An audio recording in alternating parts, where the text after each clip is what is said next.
How to bow your left wrist to shallow out the swing.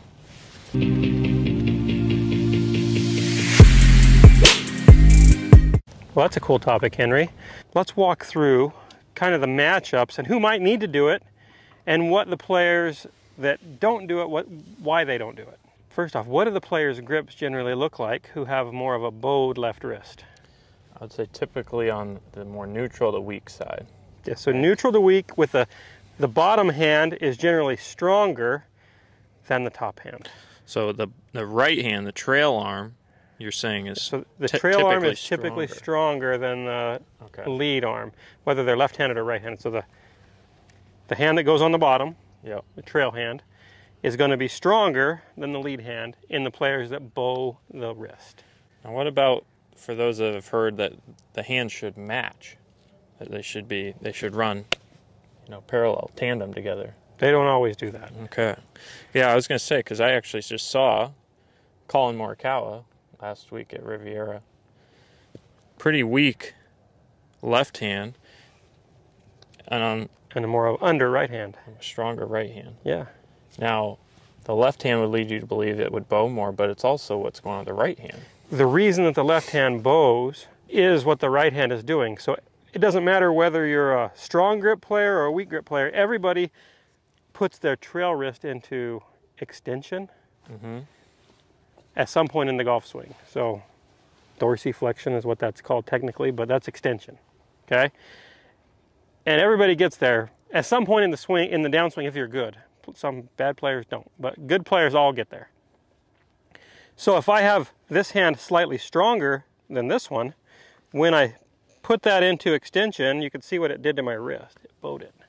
Flattened it out. Flatten it out, or even puts it into a very bowed state if it's a big differential. So if this hand is really weak and this one's really strong, then it looks super bowed. Now, some are going to say, well, Dustin Johnson's grip's not, but it still matches up to this. His left hand, his lead hand, I would say is neutral-ish, maybe slightly on the strong side. But I would say it's neutral. But his right hand is very strong. It's under the golf club more. So that makes that thing shut. Yeah, and on top of it, he also gets pretty high hands with his big, he gets on this, a lot of side bend turn, and then he has these high hands. So the higher hands, too, kind of promote even more of that, I would say. And then he matches it with a lot of side bend, which keeps the face from flipping over. Okay, so hopefully we've cleared that up with the grip and how the matchup of the right hand actually being typically on the stronger side can lead to a bit more of that. It's not just what the left hand's doing. Yeah, now let's talk about what players who don't have that matchup, so players who have more like O'Rory, he has a strong left hand and more of a weakish right hand. So at the top of his backswing, what does his left wrist look like? More neutral to cupped, if anything, a little bit. So. It's actually slightly cupped. Earlier in his career, his grip might have been a little different. It was a little more flat.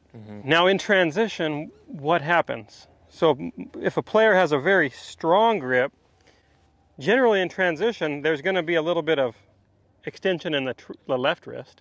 What happens as they transition is that some of that extension will actually come out, generally. Doesn't necessarily mean it goes to bow, but it's going to come out some amount. Because if they left it like this and hit the ball, the face would look like that. So it's going to get some amount is going to go away. And usually it starts to happen right in transition. Some players take longer, like Gary Woodland.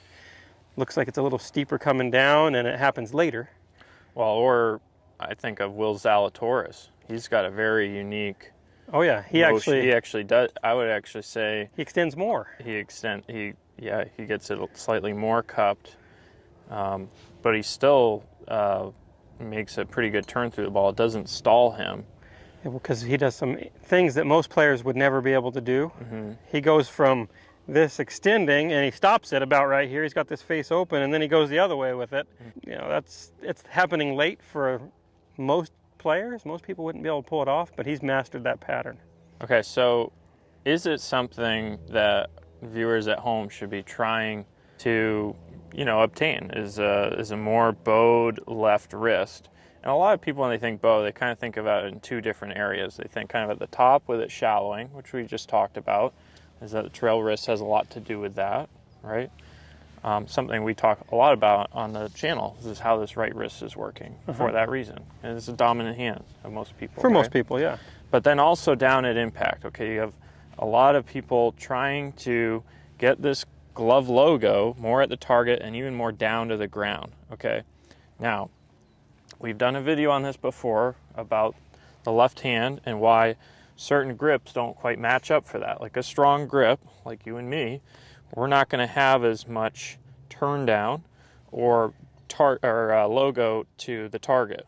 Yeah. We're going to have, now we'll have it flatten out and maybe slightly bow, but our hand is going to return more like it was at setup with our strong grip. Yeah, it's going to be pointing the same direction, but the wrist is going to be in a flatter state. Yeah. It's going to be more neutral. And if we did turn it down, you better believe that ball's going dead left. And really low. And really low.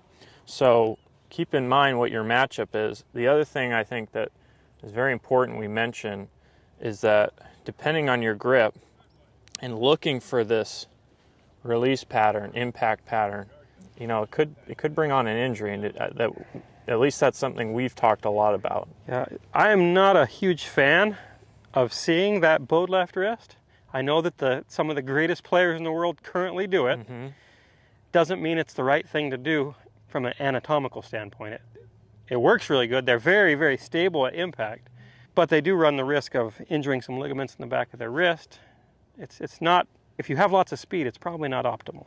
Okay, so let's talk about, you know, for the matchup we kind of like to see and talk about on this channel is having a slightly more neutral to strong grip with the left hand, okay?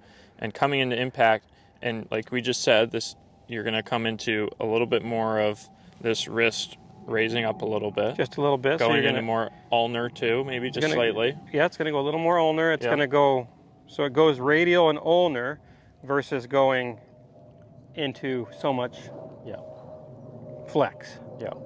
So then it comes in like this, and it's almost like a hammering action we talked about, right?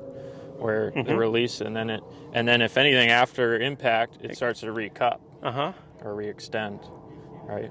And so that helps stabilize the face as well. It helps stabilize it and helps keep it from turning down. So for you guys at home that have this more neutral, strong grip, and then you try to bow it down, look what that does to my forearm, right? Look what that does to the club face, and then if you go up, you know, up and around the corner and you continue to do that, I mean, it's pretty much hook city from there. That's a matchup, and it works with certain grips, but not all of them. So know your grip, know your matchup, and you'll be able to make the right choices in what you're trying to do.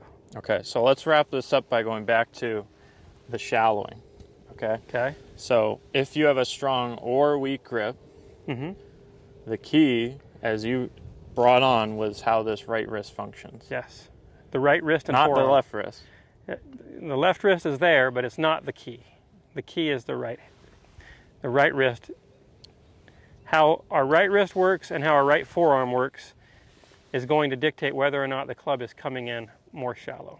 So I think what I'll do is put up your swing, because you have probably the coolest visual for them to see, because you get your hands pretty high and you also have a cupped lead wrist. And then in the downswing, at the start of the downswing, it flattens out. So I'll bring that up in slow-mo so they can see that. Cool, I get to be the model. Hopefully nobody rips me apart. Hey guys, thanks again for watching. Make sure you hit that subscribe button and check out these other videos after this clip. We'll see you again next time.